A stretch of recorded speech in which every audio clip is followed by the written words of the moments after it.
God, may the words of my mouth and the meditation of my heart always be acceptable in thy sight. O Lord, my strength and my Redeemer. Amen. We're on Revelation chapter 13 tonight. We're looking at the two beasts of Revelation 13, which are definitely, beyond a doubt, both Antichrist, because they're both anti-Christ. 100% his enemies, but they appear in two different forms here. Two beasts, one out of the sea, one out of the land. But they both work together, even though they both really ultimately hate each other. As is always the case with the devil's kingdom, they just never get along with anybody, even themselves. But they're wicked, they're evil, they're of one purpose in the sense of working evil because they're in the devil's power. And the devil's kingdom is not divided in a sense, even though they really, I don't think they can stand each other. But nevertheless, they're all of the same purpose, as Jesus says, that Satan's kingdom is all of that same purpose. So let's read it here in Revelation 13. We're going to go through it, I think, down to verse 10, and then we're going to describe it to some degree, and then we're going to go back and see if we can prove and see if we can identify what this beast actually is. But let's just describe it first of all. And I saw a beast rising out of the sea, with 10 horns and 7 heads, and with 10 diadems upon its horns, and a blasphemous name upon its heads. And the beast that I saw was like a leopard, its feet were like a bear's, and its mouth was like a lion's mouth, and its mouth was like, its feet were like a bear's, and its mouth was like a lion's mouth. And to it the dragon gave his power and his throne and great authority. One of its heads seemed to have a mortal wound, but its mortal wound was healed, and the whole earth followed the beast with wonder. Men worshipped the dragon, for he had given his authority to the beast, and they worshipped the beast, saying, "Who is like the beast, and who can fight against it?" And the beast was given a mouth, uttering haughty and blasphemous words, and it was allowed to exercise authority for 42 months. It opened its mouth to utter blasphemies against God, blaspheming his name and his dwelling, that is, those who dwell in heaven. And it was allowed to make war on the saints and to conquer them.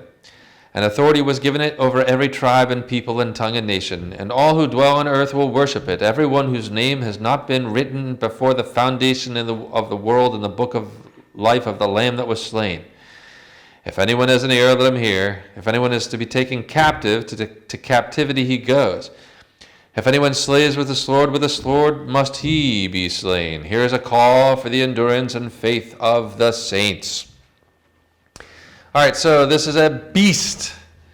Beasts seen in, like, for example, the book of Daniel. He sees beasts, various beasts. And we're going to look at Daniel 7 and 8 and 2 tonight and see if we can help use those books to discern the identity of this version of the Antichrist, what it is.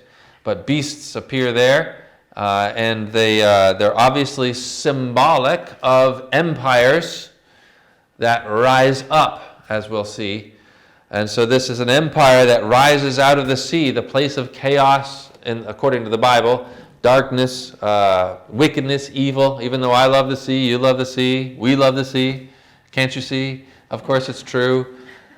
But in the Bible, it carries the sense of the place of wilderness and evil, really. So it rises out of the place of chaos, the sea.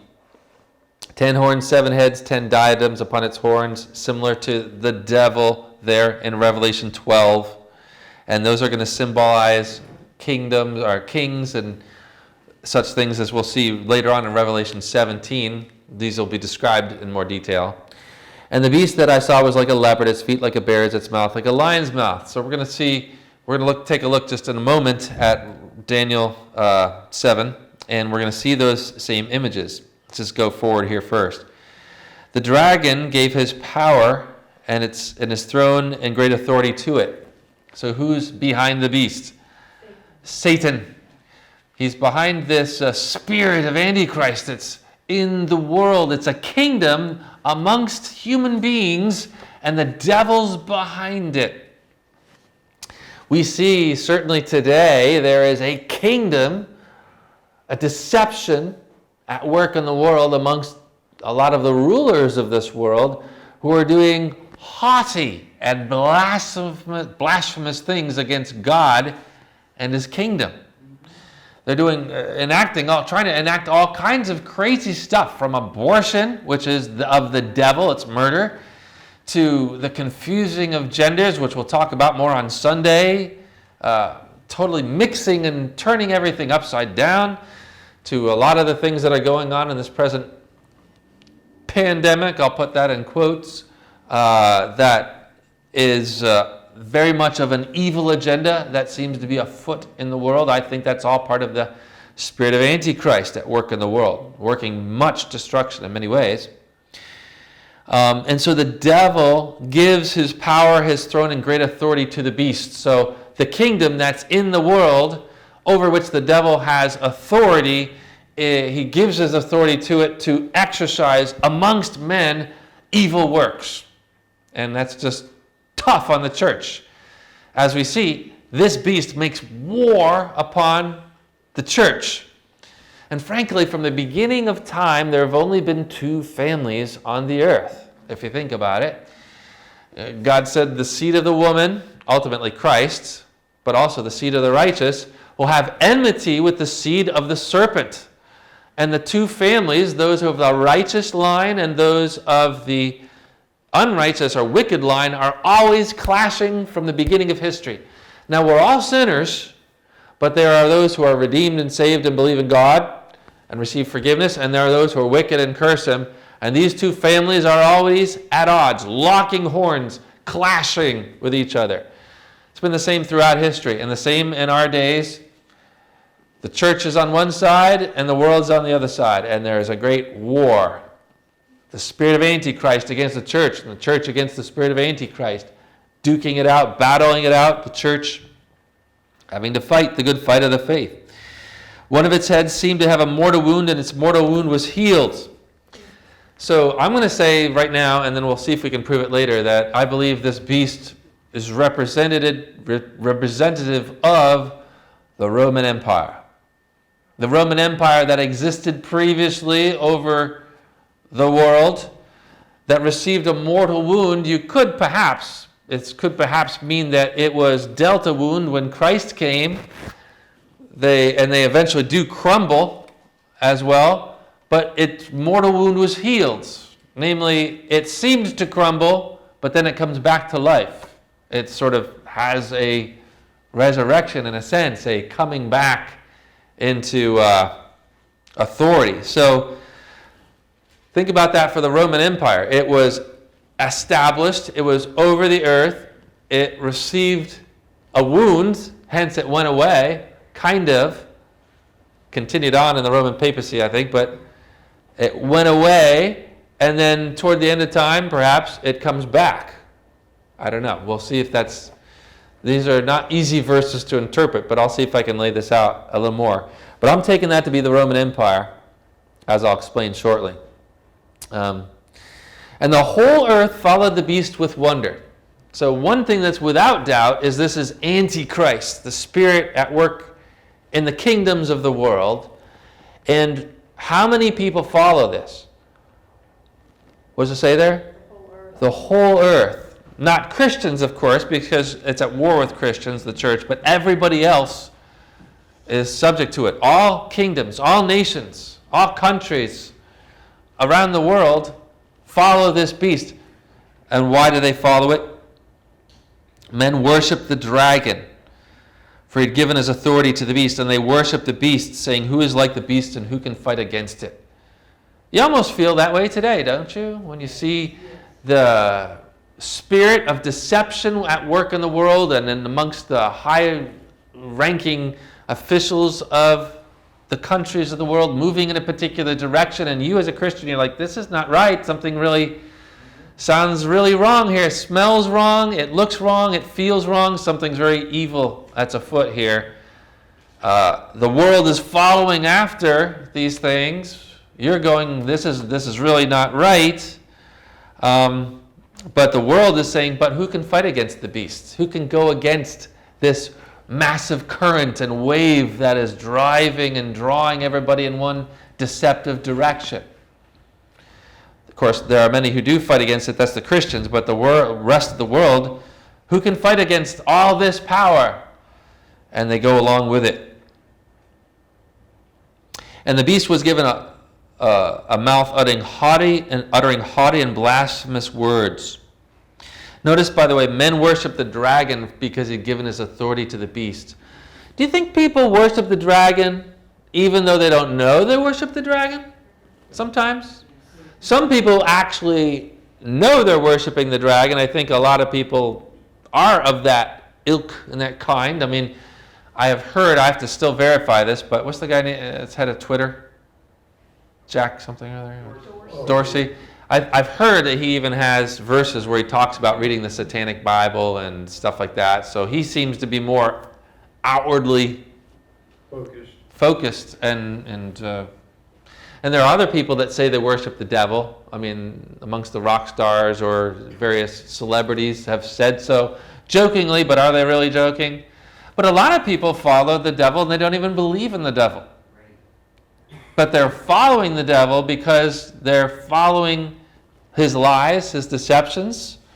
He's the father of lies. And Jesus says to the Jews of his day that you're of your father, the devil. When they were saying, no, we're of God.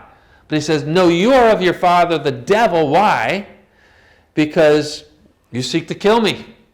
A man who's told you the truth, which I heard from God. This is not what Abraham did. You do what your father did. You're of your father, the devil. He was a murderer from the beginning. It has nothing to do with the truth, for there's no truth in him. When he lies, he speaks according to his own nature, for he is a liar and the father of lies. So Jesus calls out the Jews of his day, saying they're children of the devil, even though they didn't know it. They seem to claim that they were children of God.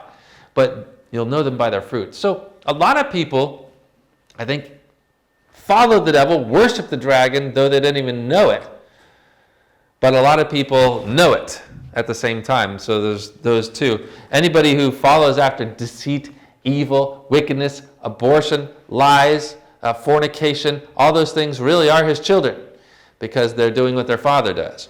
And we hope for their repentance and coming to faith to be born again and go in the right way after going in the wrong way. But here we go. So the beast, the spirit of wickedness, the Antichrist that's in the world, utters haughty and blasphemous words.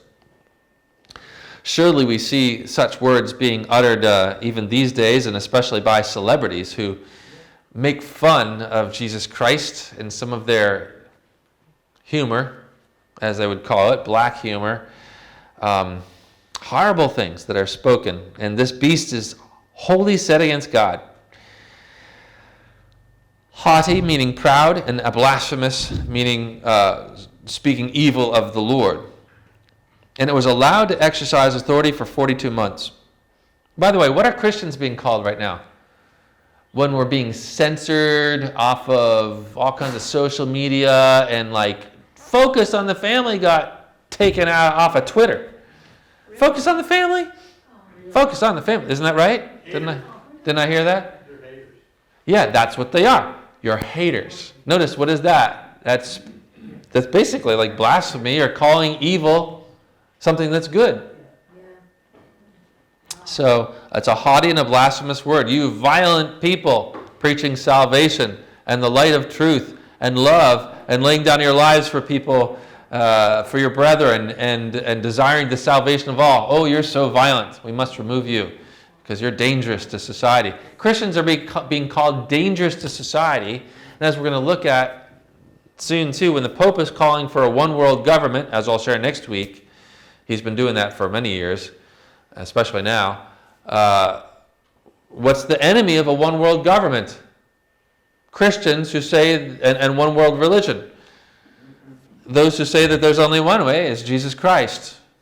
Because you can't have everybody, Muslims and Jews and Hindus and everybody, as the Pope says, worshiping the same God, and then one group, these haters, saying Jesus is the only way and you need to come to him to be saved.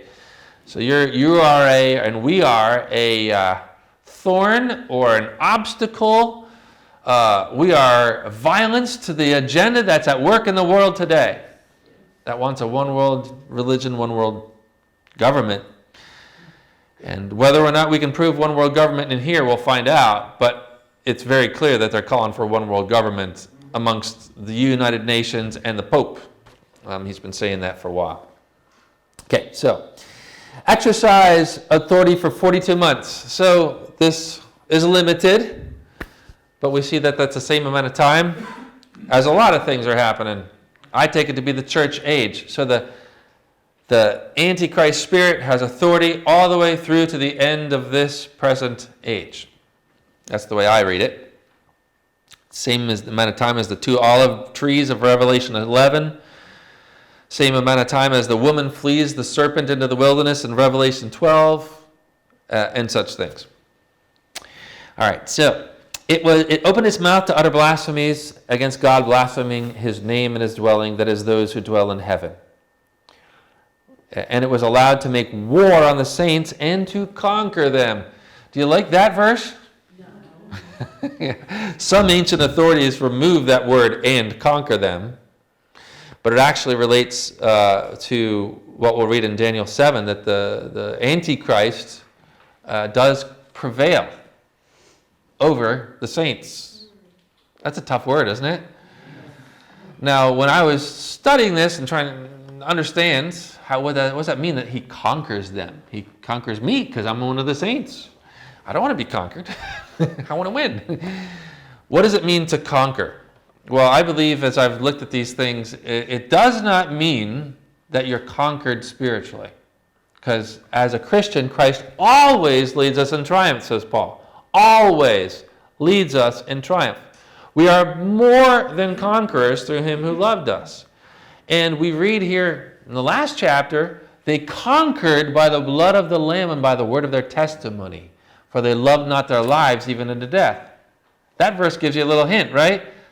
They were able to be conquered in their bodies at a certain time because they loved not their lives even unto death. Because certain Christians have to die for their faith. Remember my Antipas, my witness, my faithful one in the early Revelation chapters, who was killed among you where Satan dwells? Antipas was a faithful witness, and he conquered by the word of his testimony. He loved not his life unto death. He conquered by the blood of the Lamb, and yet he died for the faith. So I believe when it says the Antichrist wars against the church and conquers them, I believe personally that that's a physical conquering to a certain degree. And toward the end of time, as we read Daniel, that's also somewhat alarming, that it says, and we'll look at this, the power of the holy people, toward the end of time is shattered. I don't like that verse much either. But that means just that I believe the influence of the church as it has over time expanded and reached into all the far reaches of the world, amongst the governments that have had Christianity here and promoting it here and such things. Toward the end of time, it seems like the beast rises up and takes away the influence of the church to a certain degree in the world, but doesn't conquer the Christians personally, because in Christ we always triumph, right? So when I read these verses about the Antichrist, it says here he will make war on the saints and conquer them. Maybe he'll take away the building possibly in various places, or burn it as he does in certain places, or a Christian might suffer physically. But if we're in Christ and we keep to this word and the Holy Spirit preserves us, we never get conquered in spirit. We prevail. And actually, we'll see that more in the other chapters. The saints win, and they win in the end. Ultimately, the time comes for the saints to receive the kingdom. But we'll see, there is a certain amount of the Antichrist raging against the church, and to some degree in the church, conquering it. Namely, stopping some of our forward, some of our buildings or homes or our bodies or things like that. Okay. What happens, by the way, as I'm saying that to the 2 olive trees and the 2 lampstands in Revelation 11? They have war with the world. They prevail. They preach until the time of their testimony is completed. And then what happens toward the end? They die. They get killed. And then physically. But then they rise up a few days later and they go up to heaven in a cloud with all glory and victory and trumpets and jubilant choruses, I'm sure, of fanfare for their arrival in heaven and their total victory. But notice they got conquered too, didn't they? The beast there conquered them, but didn't really, just physically. And Jesus says, don't be fearful of those who can do anything just to your body. They can kill their body, and after that have nothing more that they can do, as if that's a big deal. But beware, but fear him who after he has killed has the power to cast into hell. That's God. Fear him. But don't be afraid, Jesus says in the next verse, because you're of more value than many sparrows. That's pretty cool. Jesus says, fear God, but now in fearing him, there's no reason to fear because he loves you. Okay, let's go on here. Authority was given it over every tribe and people and tongue and nation. So sometimes when I look at the world right now with what's going on, I wonder whether these verses somehow are being fulfilled in a certain way, because I see every tribe, people, tongue, and nation all going in a certain direction. And I think, wait a second, this is not making sense. This seems deceiving. I don't know. But everybody on the earth, if not in Christ, follow this. And all who dwell on earth will worship it, this kingdom, this beast. Everyone whose name has not been written before the foundation of the world in the book of life of the Lamb that was slain. So who does not worship the beast? The church, who stands defiantly against this in the armor of light and the armor of God and says, I will not bow down and worship. Just like Shadrach, Meshach, and Abednego. Everybody else fell down and worshipped at the sound of the bagpipe and the flute and the lute and the harp and the etc., the sound of the music. Worshipped the golden image that the king had set up. But Shadrach, Meshach, and Abednego stood defiantly against the king and said, no, we worship only the God of heaven. And if into the fire we must go, into the fire we must go. And our God is able to save us from your hands if he will. Same thing today. Christians, we won't worship this beast. We won't worship this Antichrist. We will not follow in allegiance out of fear of its power, because we know the true king and we're going to be loyal to him in the midst of the battle. So everybody whose name is written in the book of life will not worship the beast. But those who are not written in the book of life of the Lamb from the foundation of the world, the Lamb that was slain, that's Jesus, they go after it because there's no protection for them. They are given over to it and they can't resist its power. So these are tough verses, aren't they? Yeah. I feel that. Sometimes when I look at all this stuff going on in the world these days, I'm like, can't I just go back to watching Andy Griffith? I was so much nicer back then. But really, it's not really that much nicer. Just forget that things were troublesome back then too. But so if anyone has an ear, let him hear. Jesus says that all the time. You need a spiritual ear to hear this message and to hold it fast and to live it. If anyone is to be taken captive, to captivity he goes. If anyone slays with a sword must he be slain. So in other words, there's going to be a lot of mayhem, people being taken captive, people being killed. And Jesus, remember, says of the last days that if those days had not been shortened, no human being could be saved. But for the sake of the elect, God shortens the days. Wow. So there's going to captivity, there's going to be being slain with the sword, and then here's the big one. Here's a call for the endurance and faith of the saints. There are those in other denominations who want to teach a pre-tribulation rapture. They say the church is gone after Revelation 3 or Revelation 4 or so, and it doesn't appear again until much later. So this is not the church. Well, I believe this is the church. This is those who are written in the Lamb's book of life before the foundation of the world. These are the saints against whom the spirit of Antichrist rages and makes war. And what is the purpose of this whole passage? Right there in that verse. Be strong. Be patiently endure these things, O Christians. for the time will come for you to receive the kingdom. You just have to endure and go through it. Just like a woman giving birth, she has to go through the trouble to get to the baby being out in the world. And she might be like, oh, please get me past this. Give me an epidural now. And I wish we had an epidural. Well, we do have an epidural. It's called the Holy Spirit. He eases all of our pain so we don't even feel this. We just rejoice. You know, you're going to rejoice to the end of time, frankly. And you're going to get better and better, have a great life and joy if we follow God, even through all these things.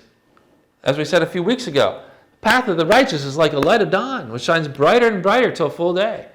So even if we go through hard times like these, you can expect your life to get better every day from now until the end of your life. Even if you have to go through hard times, if you're with the Lord, because He's always making every day better than the last one. Because He's God. And every day with Him, even if it's trouble, that's a great thing to go through. If it's with Him and He's with you, you get to be that much the closer with your Father and your Savior. But here's a call for the endurance and faith of the saints, which is a theme that courses throughout this whole book, that the saints, this is written to prepare your hearts that you may be ready and that you can patiently endure. So let's go back and see whether this is actually the Roman Empire. As I said the other week, how am I going to write these up here? Let's see. Let's start out with the Roman Empire. And so I'm going to put it up here. This is the first beast that's out of the sea. So this is going to be the Roman Empire, basically the beast that looks evil and is evil. As opposed to the second beast we're going to see in a few verses, probably next week, which is the beast that's just as evil as the first beast, but he looks good. So one looks evil, Antichrist, and is evil. The second part of Antichrist looks good, like a Christian, but is still evil. And the two work together. Okay, so let's take a look and see what are the images here that are describing this beast in verse 2. What does it say? The beast that I saw was like a leopard. So it's like a leopard. What's the next part? Bear. Its feet were like a bear. Its mouth, right? Yeah, like a lion's mouth. Mouth was like a lion's mouth. Anything else? That's it on this one, right? Where does this imagery come from? Of course, you could say these are some characteristics, like the leopard body is like a sleek killer, the bear's feet are like it tears to shreds, a lion's mouth is that it rips throats and strangles to death. I wrote that. I mean, it's just some imagery that comes to mind. But let's take a look at Daniel chapter 7 and see if we can discern what this beast actually really is. And I think we can discern it to a certain degree. Isaiah, Jeremiah, Lamentations, Ezekiel, Daniel. Daniel 7. I'm going to read verses 1 and following. See if this sounds familiar to you. In the first year of Belshazzar, king of Babylon, Daniel had a dream and visions of his head as he lay in his bed. Then he wrote down the dream and told the sum of the matter. Daniel said, I saw in my vision by night, and behold, the four winds of heaven were stirring up the great sea. Where does the beast that we're talking about rise out of? The sea. And sounds like a really stormy, dark sea, doesn't it? The way it's described. Daniel said, stirring up the sea. And four great beasts came out of the sea. How many beasts did we see here? 3 images, right? But there are 4 beasts in Daniel's vision. Out of the sea, so the same place as this beast here in Revelation 13. And different from one another. The first was like a lion and had eagle's wings. Do we have a lion in this one? All right, the lion is there. The Okay, where am I reading? Okay. And it was lifted up from the ground and made to stand upon 2 feet like a man, and the mind of a man was given to it. And behold, another beast, a second one like a bear. So there's the bear also, as in Revelation 13. It was raised up on one side. It had 3 ribs in its mouth between his teeth, and it was told, "Arise, devour much flesh." Yeesh. Ugh. Verse 6, after this I looked, and lo, another like a leopard. So you get those images, same right there in Revelation 13, with 4 wings of a bird on its back. And the beast had 4 heads, and dominion was given to it.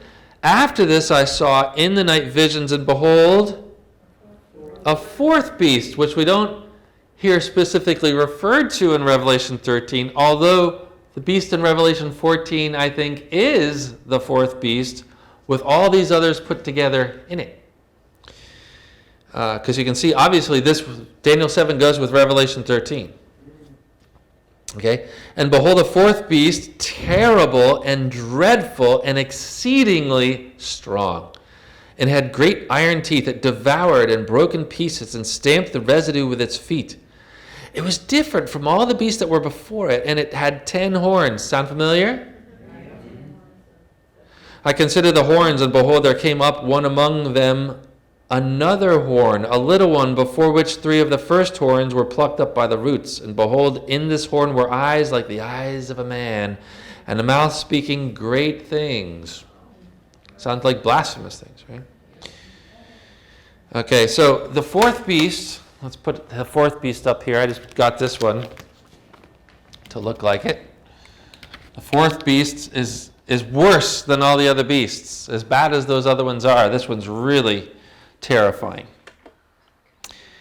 Yeah, it's from Beauty and the Beast, yeah. Sorry if you like Beauty and the Beast. But as I looked, thrones were placed, and one that was ancient of days took his seat. His raiment was white as snow, and the hair of his head like pure wool. What's that remind you of? Revelation 1, that Jesus, but really, I think it's the Father here. But white hair, if you got white hair, as you get older, you're actually looking more like God. That's good, right?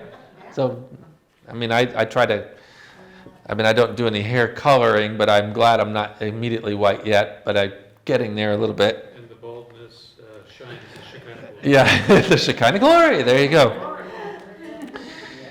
His throne was fiery flames, its wheels were burning fire. Sounds like Ezekiel's vision of the cherubim, right? A stream of fire issued and came forth from him, and thousands served him, and 10,000 times 10,000 stood before him, angels. The court sat, myriads and myriads and thousands of thousands, we read in Revelation. The court sat in judgment, and books were opened. The book of life, we just read about the book of life, and then the book where people are judged by what they've done, Revelation 20. I looked then because of the sound of the great words which the horn was speaking, the Antichrist. And as I looked, the beast was slain. Hooray, that's good for us. This beast that we're reading about, its days are numbered, and who's going to get rid of it? God. And its body destroyed and given over to be burned with fire. Because at the end of Revelation, this beast that seems so terrifying now, what's its end? Very quickly, after 42 months, church age, boom, right into the lake of fire. So don't be afraid of this. Its days are limited. They should be afraid of us, frankly. And they are.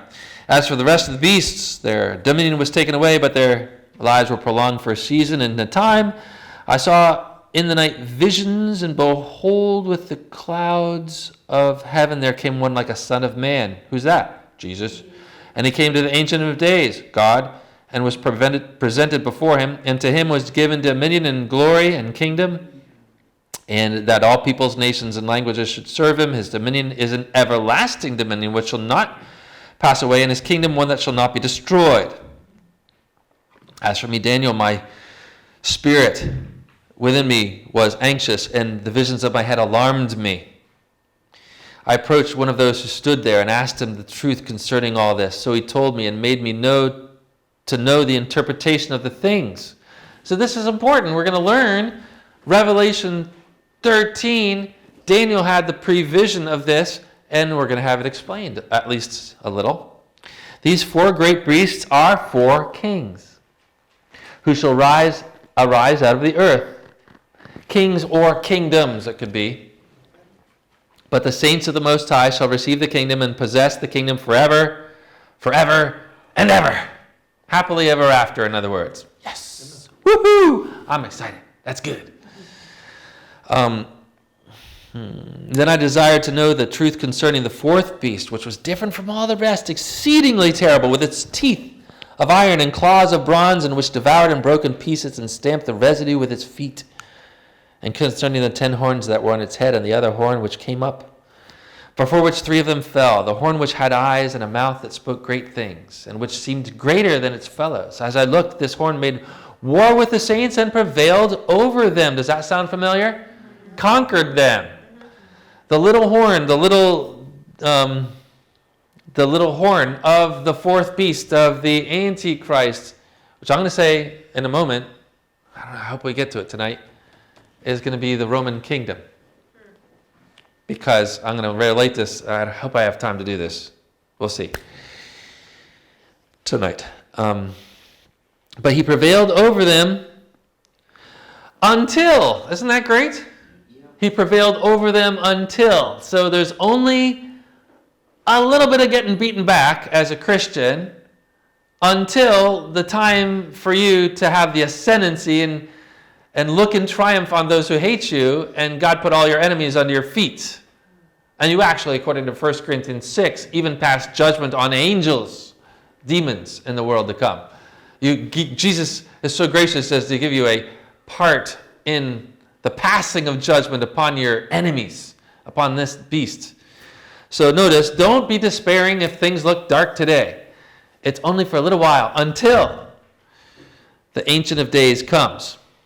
It says here, until the Ancient of Days came and judgment was given for whom? For the saints of the Most High. So Jesus is going to come and say, all right, I see what's going on here, and guess what? You, the church, you inherit my kingdom, and you, over here, the devil, into the fire with you. Judgment will be given to you from he who right now is in heaven, ruling all things on your behalf. Jesus at the right hand of the Father. So he already has in mind for you to give you the kingdom, and he'll present it at the proper time. When the saints receive, and the time came when the saints received the kingdom. So there's a time coming for us, fixed, when God is going to deliver to you everything he's promised. And remember, right now, you might not think you look very great because you're just, well, you say you're bald and your hair's tearing white and all these things, but you are kings. The kingdom is going to be given to you. You're going to rule in the world to come in glory with the Lord on his own throne. This is all very quickly before you. So if you are kings then, you will be. You are already kings now, just you haven't gotten up to the throne yet, sitting yet where you will be. Although spiritually we sit with Christ in the heavenly places. Okay, so look forward to great things to come. Then he said, as for the fourth beast, there shall be a fourth kingdom on earth, which shall be different from all the kingdoms. And it shall devour the whole earth. Oh, it almost seems like they're going on now. Isn't it? It's like, the whole earth. I used to think, hey, if something goes wrong here in America, at least I can flee to England. Yeah. But England's worse than we are. Yeah. At least we have guns. It's like, well, maybe I could go to Montana and start a log cabin. No, you can't get away there either. It's like, how about Australia? No, they're in worse straits than we are. It's like, how about Zimbabwe? Well, maybe they're pretty good. Heard some of those African countries are fighting this, but I'm like, hey, bunga. But it devours, notice, the whole earth. And trample it down and break it to pieces. As for the 10 horns, out of this kingdom shall 10 kings shall arise.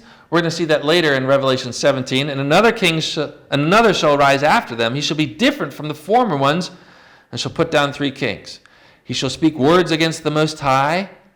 There's the blasphemy. And shall wear out the saints of the Most High. That's a tough verse too, isn't it?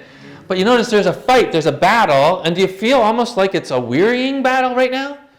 But if you are in Jesus Christ, and you're in church, and you're with the fellowship, you're going to get the fuel you need to continue to go and win. God help the church, those who have drifted from the faith, and they're going through these days, and they're not in the fellowship and hearing the preaching of the word.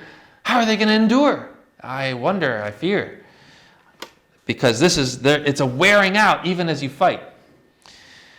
But God will sustain you. He'll never permit the righteous to be moved. When you're faint, what does that say, Isaiah 40?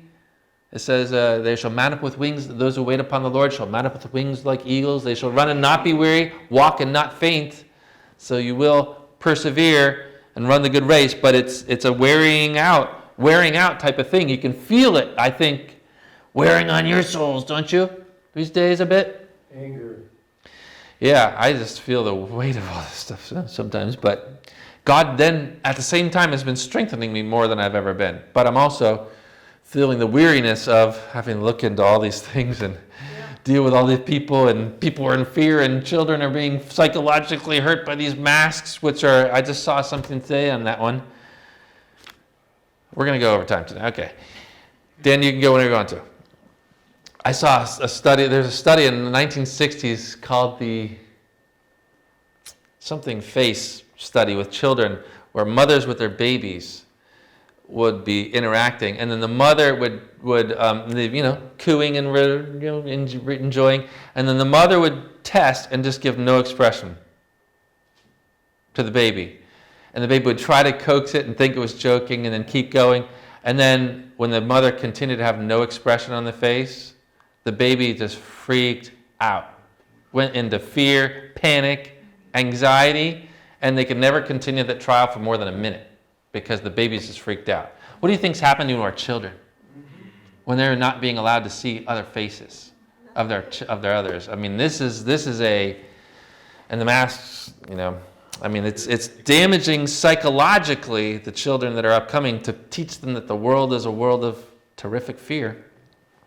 And anyway, so he shall speak words against the Most High, shall wear out the saints of the Most High, and shall think, this is the verse that hit me in March, and shall think to change times and the law. What's happening all over the world right now? What's happened to personal liberties? Law is changing. Personal liberties being set aside for the sake of the virus. That was even talked about at Event 201 6 weeks before there ever was a coronavirus 19. If you ever saw Event 201 with Bill and Melinda Gates, the John Hopkins, and the World Economic Forum, and they all said that in addition to there being a coronavirus and masks and lockdowns and isolation and the world economy dropping, all these things they said 6 weeks before we ever knew that this was coming. So, maybe planned, perhaps, but at any rate, they said there was going to be they would have to institute martial law and set aside people's liberties. Yeah. If you saw that video. And I'm like, whoa, they knew that 6 weeks ahead of time when this has never happened in the history of the world? Wow, put two together. But when I watched one time some videos during March or April with the police officers putting videos on talking about they can't arrest people for going to a park or doing a hair salon. They can't do that. The police then got censored and they were removed from their jobs. They lost their jobs for putting this video. It had millions of hits overnight, remember that? But I remember one of the police officers said, they're changing the laws. And I had just read these verses and I was like, wait a second, they're changing the laws. He just said it. He has no idea what he's saying. Instantly came to my mind, that's in Daniel 7. Changing law. Seek to change the times and the law. And I was like, whoa. That's when I started to get a little nervous. and wondering, could this be what we're seeing these days? Because this is unprecedented. And it's everywhere, really. And they shall be given into his hand for a time, 2 times, and half a time. Now, I'm not saying I have the right interpretation entirely of these verses, but it certainly seems that these seem to be being fulfilled in a rather direct way. Notice once again here, but the court shall sit in judgment, and his dominion shall be taken away to be consumed and destroyed to the end. Hooray, we win! The Antichrist never gets very far. I just want you to know. Don't be afraid of it, because the world, wicked, has their dreams of what they want to accomplish, but if you look at the whole book of Revelation, They only get a little distance into it, and God hammers them right and left. It's like, and whoosh, and judgment here, and whoom, the kingdom of the Antichrist was in darkness for this time, and whoom, he hits them here, and whoom, he hits them. I mean, they're just trying to get off the ground, and he's just peppering them from the air. It's like, blah, blah, blah, blah. So if they have dreams, they only get so far. They get a little distance, but they don't get very far. So don't worry about their dreams. God's got it all in hand. He's in the court, high above all these things. And the dominion of the Antichrist, this beast, is taken away, and he's consumed and destroyed to the end. And the kingdom and the dominion and the greatness of the kingdoms under the whole heaven shall be given to the people of the saints of the Most High. That's you. God says, all right, I've had enough. My people have suffered long enough. You, out. My people, come over here. All this. It's yours. I give it to you. And they, your enemies, are put under your feet and gone forever. Their kingdom shall be an everlasting kingdom, and all dominions shall serve and obey them. Here is the end of the matter. As for me, Daniel, my thoughts greatly alarmed me, and my color changed, but I kept the matter in my mind. That verse really stuck out to me earlier this year, because when I was studying, like, oh my goodness, you got March, you got April, you got May, and I'm looking at this stuff and I'm studying what's going on. I'm like, oh, this is not just about a virus. This is about an agenda. I'm studying this, and then I'm in Bill Gates, and then a vaccine, and then mandatory, and I remember at the end of it, I felt like Daniel right here. I'm like, my color changed. For a moment, I was like, why does it go? So I'm like, I've never been in the least afraid of the virus. I'm like, what's going on in the world? That freaked me out a little bit. And I'm like, but at least I'm in good company. Daniel felt the same way, and he just saw the vision of it.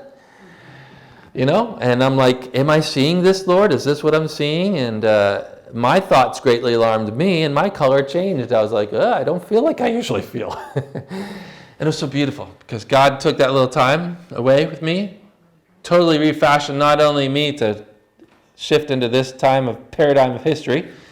I feel very peaceful about it and good now. But also, all the trouble I'd had the whole rest of my life on other issues I've dealt with, God cleaned those up too. Not that I'm amazingly wonderful, but I'm way better than I used to be. Even my whole life. Yeah, you can testify to that. So we got through this much of it. We're going to set this up again next week, because what we're going to see, and I'll seek to prove to you better next week, because we're going to relate this to Daniel chapter 2, the vision given, the dream given to Nebuchadnezzar. There are 4 kingdoms, right? 4 kingdoms with Nebuchadnezzar. They're not in proper order here. There's the kingdom of Babylon. And this is also in Daniel chapter 8. And it's actually listed for us there what the kingdoms really that are. They say the first one is Babylon. The second kingdom is the Medes, Persians.